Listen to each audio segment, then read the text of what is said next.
This podcast is about entrepreneurship, spirituality, and self-care. My name is Lourdes, and I am the host of the show. Thank you for listening today. Hi, beautiful souls, and welcome back to the Eighth Level Podcast. I am your host, Lourdes, and for those of you who continue to listen to me, thank you. And those of you who are new, welcome. And I am someone who endlessly is fascinated by the mysteries of the soul. Today's episode is one that I wanted to record for quite a while because it's about a word that gets mentioned in spiritual circles, but isn't always explained in a way that feels, well, human. And that word is Oversoul. Now, if you've never heard that term before, don't worry. When I first came across it years ago, I remember thinking, well, that's an interesting word, but what does it actually mean? And if you've heard it before, but never quite understood it, let me explain it to you.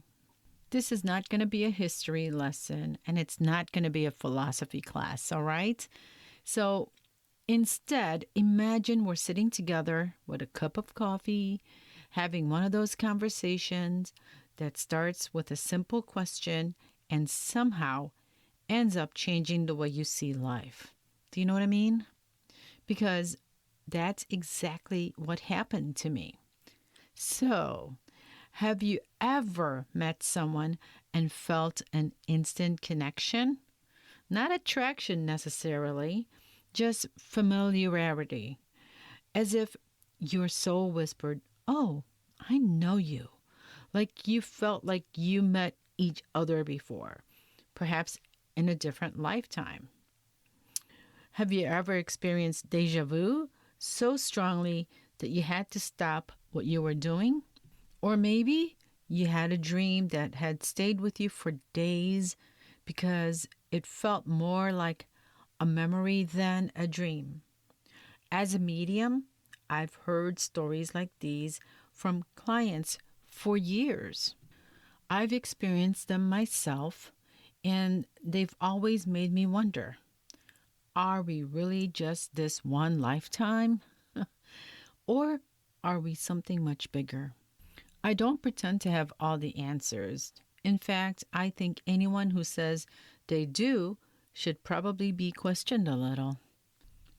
But after decades of working with spirit, connecting with loved ones who have crossed over, and witnessing moments I simply can't explain through logic alone, I've come to believe that consciousness is far more expansive than we've been taught. And that's where the idea of the Oversoul comes in. If I had to explain it in the simplest way possible, I'd say this. Imagine your life is one chapter in a very large book. Most of us spend our time focused on the chapter we're in right now. We worry about today's problems, tomorrow's plans, last week's mistakes. But what if your soul is the entire book? Not just this chapter, every chapter. The Oversoul is that larger part of you, the timeless part, the wiser part, the part that existed before you took your first breath and will continue long after your last. Now, I know that's a pretty big idea, so let me give you the picture that helped me understand it. Imagine standing in front of a magnificent old oak tree. The trunk is the Oversoul, strong, steady, rooted. From that trunk grows countless branches. Each branch has its own shape, its own direction, its own experiences with the wind, the rain, and the sunshine. One of those branches represents this lifetime, your life, my life.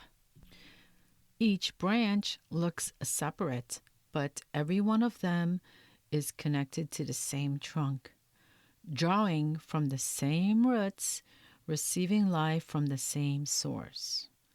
I absolutely love that image because it reminds me that even when we feel lost, disconnected, or alone, we're never truly separated from who we really are.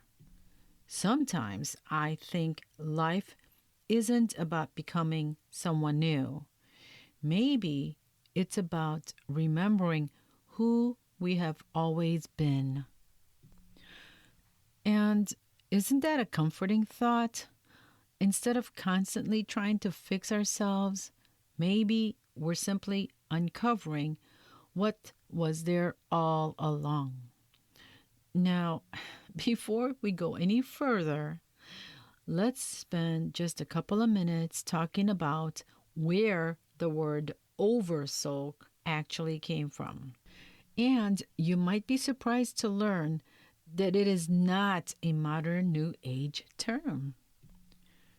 The word became well known in the 1800s through the American philosopher and essayist Ralph Waldo Emerson.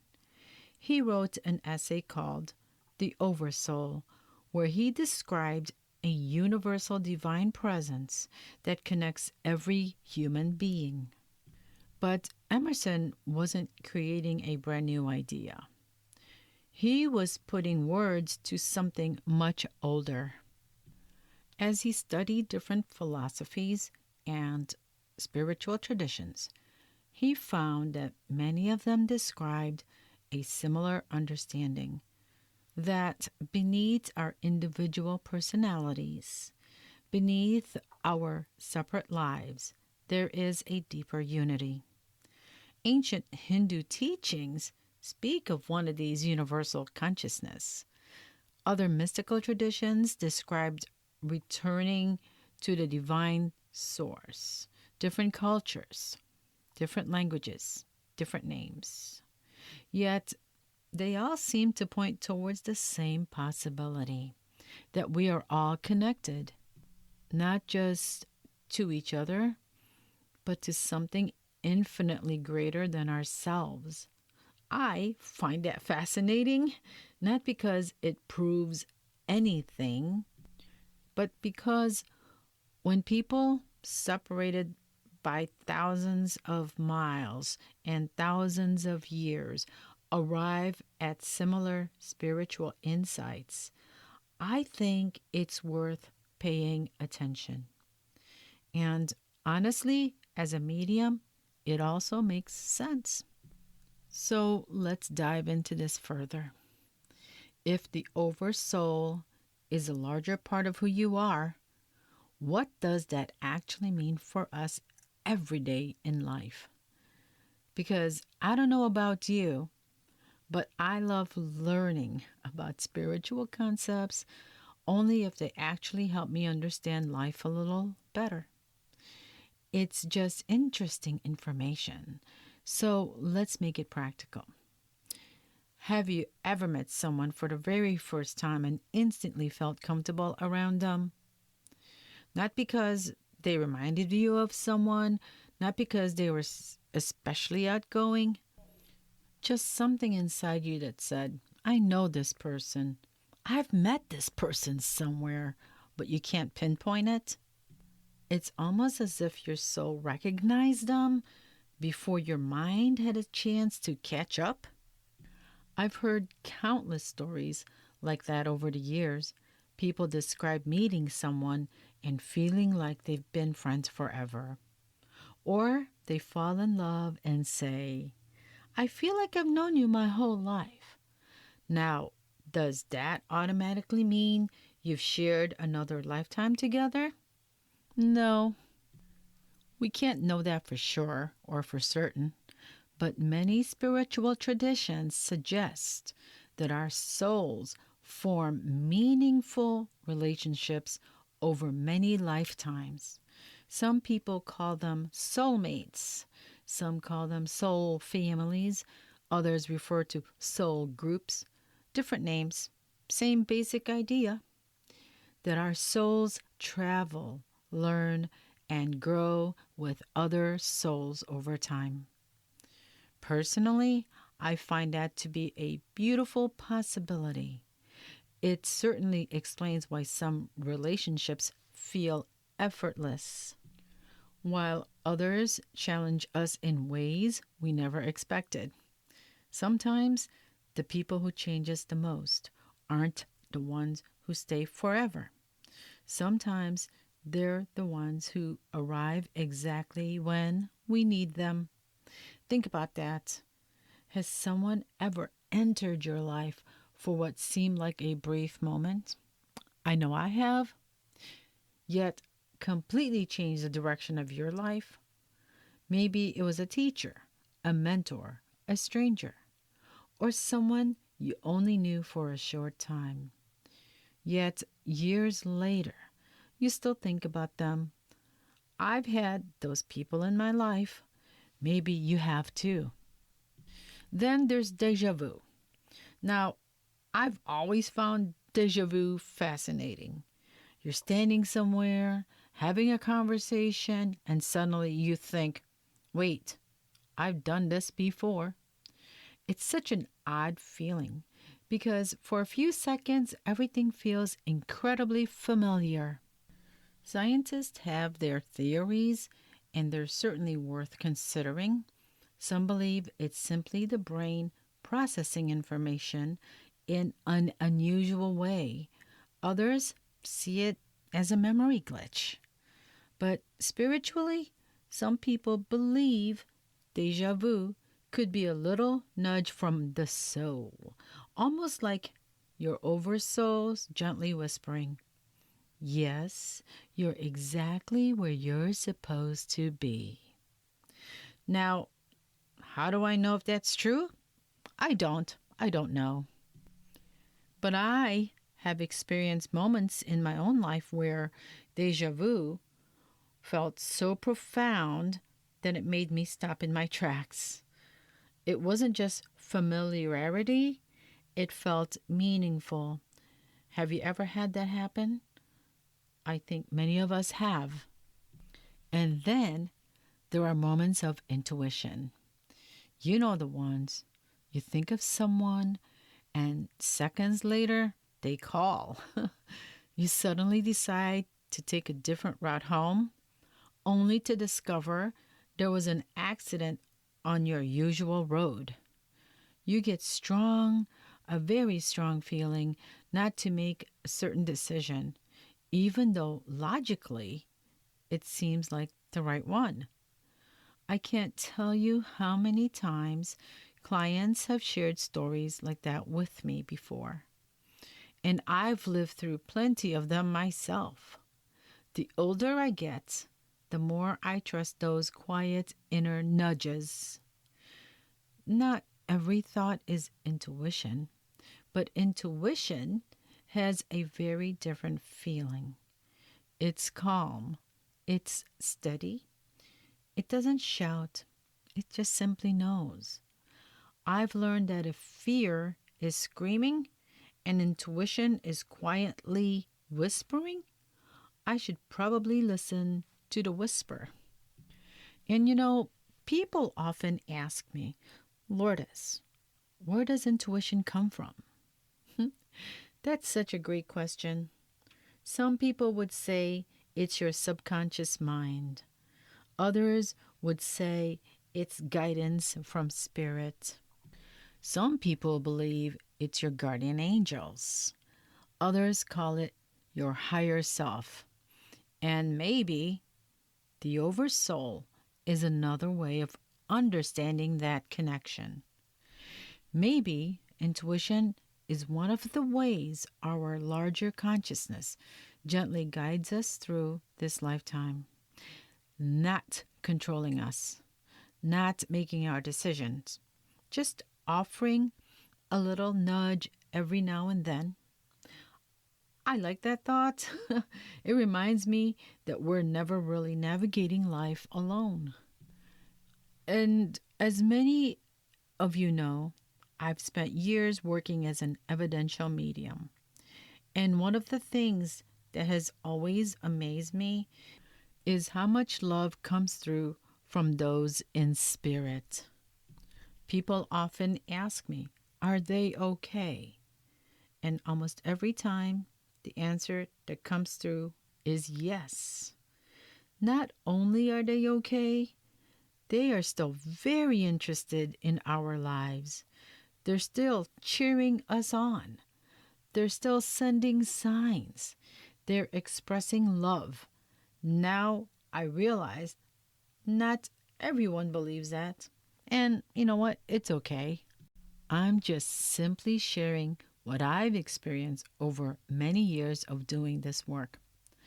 I've witnessed too many meaningful connections to dismiss them. Those experiences have changed me. They've made me less afraid of death, more appreciative of life, and much more aware that love doesn't simply disappear because someone leaves this physical world. Love continues, connection continues, maybe in a different way, but it goes on, it continues, and that's very deeply comforting to me.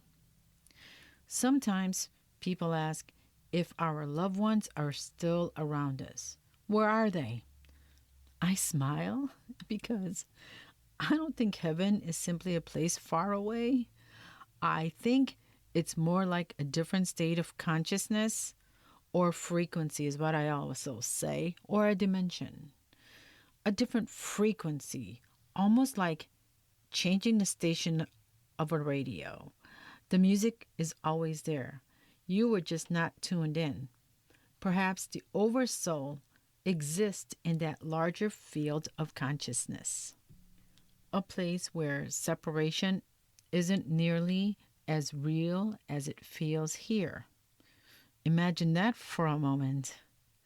What if, at the soul level, we're far more connected than we realize? What if the love we feel never actually ends? What if our souls are always connected to something infinitely wiser than our everyday minds can fully understand? I don't know about you, but I find that incredibly hopeful. In the final part of this episode, I want to share something even more personal. How can you begin connecting with your own oversoul? Can meditation help?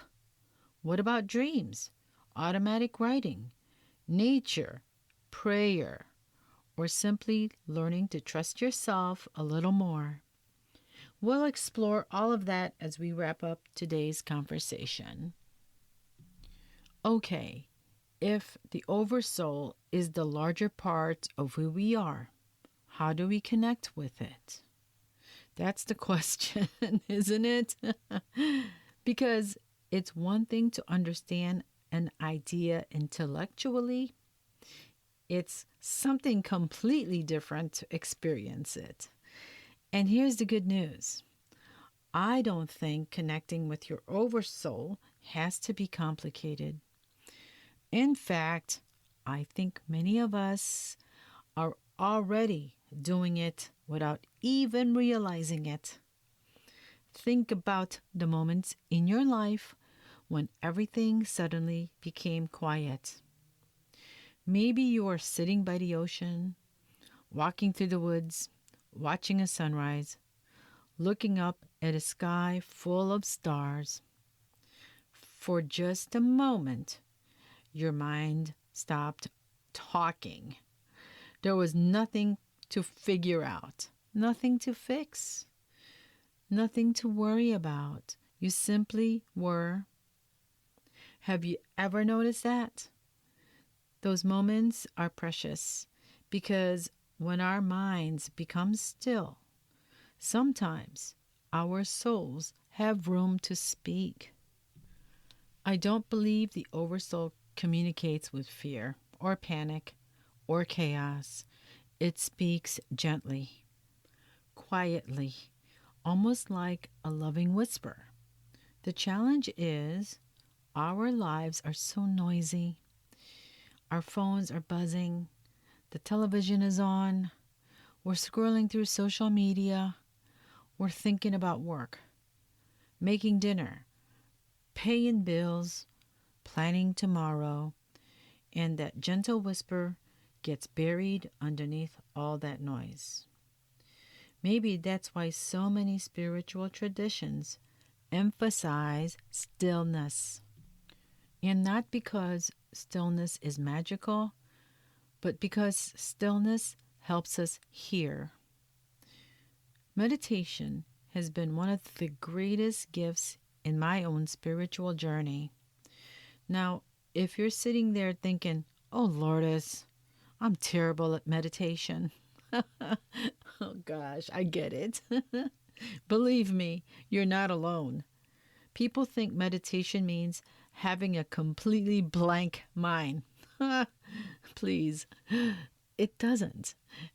If you've ever tried meditating, you probably discovered your grocery list suddenly becomes fascinating, or you remember that email you forgot to send 3 days ago. That's completely normal. Meditation isn't about stopping your thoughts. It's about noticing them and gently letting them pass by. Even 5 minutes of quiet can make a difference.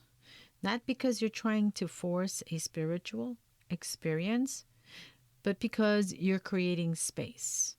And sometimes that's all spirit needs. And another practice that you might want to try, and I've tried it and like it, is automatic writing. If you've listened to this podcast for a while, you probably heard me talk about it before. Here's how simple it can be. First, you want to have a notebook or paper and a pen. Then, sit somewhere quiet. Take a few slow breaths. Then, write a question at the top of the page. Something like, what do I most need to understand today? Or, what lesson am I learning right now? Then, just write. Do not edit. Do not judge. Don't worry about grammar. Don't stop every 30 seconds wondering if you're doing it right. Just let the words come out and just start writing. You might be surprised what shows up. Sometimes it's incredibly insightful. Sometimes it feels very comforting, and sometimes it's exactly what you needed to hear. And also, I have a free gift. It's a download for how to do automatic writing. I'll include the link in the show notes. Okay, dreams can also be fascinating. Have you ever woken up from a dream that felt so incredibly real? Not strange, not random, but meaningful? I pay attention to those dreams. Not every dream has some deep spiritual message. Sometimes a dream is just a dream.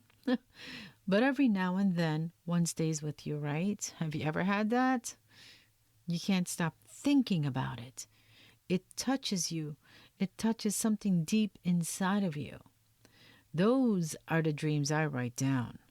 Over time, you may begin to notice patterns, messages, themes, even guidance. Again, not because someone else tells you what your dreams means, but because you begin learning the language of your own soul. As if that wasn't enough, there's synchronicities.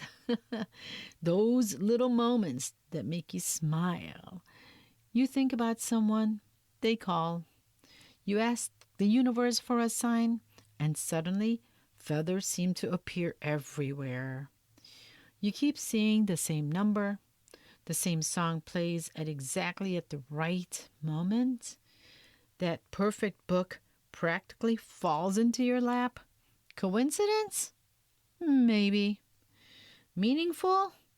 Maybe. I've learned not to obsess over signs, but I don't ignore them either. Instead, I become curious and I pay attention. And I ask, what am I being invited to notice? Curiosity keeps us open.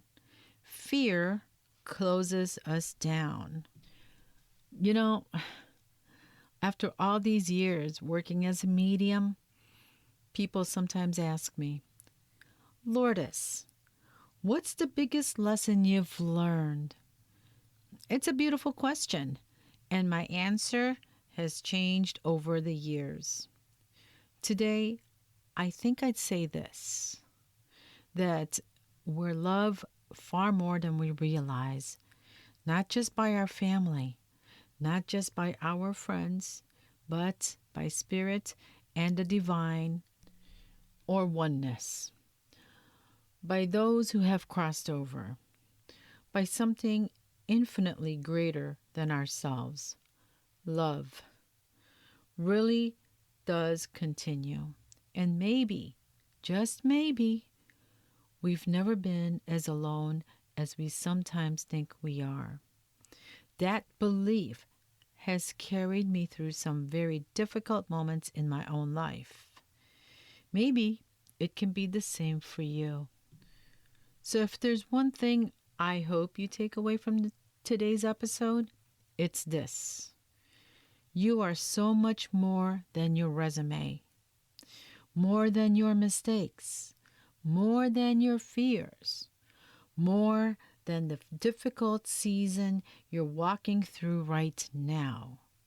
You are more than your age, more than your title, more than your successes, and certainly more than your failures.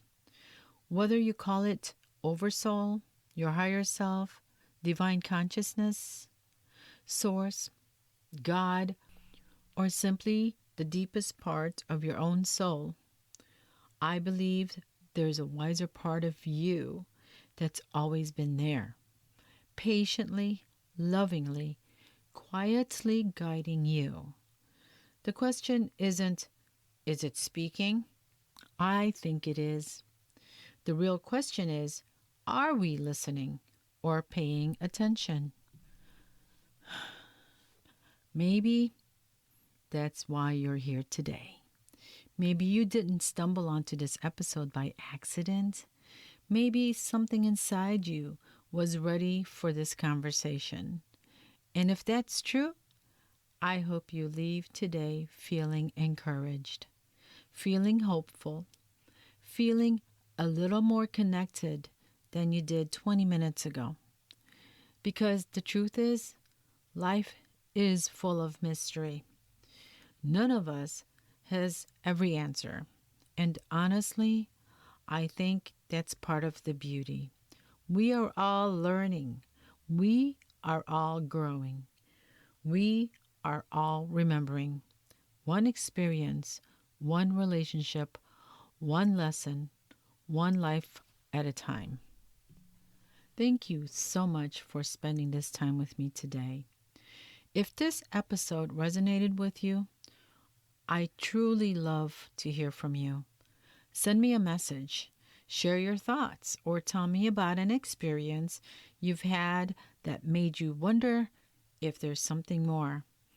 Those are some of my favorite conversations.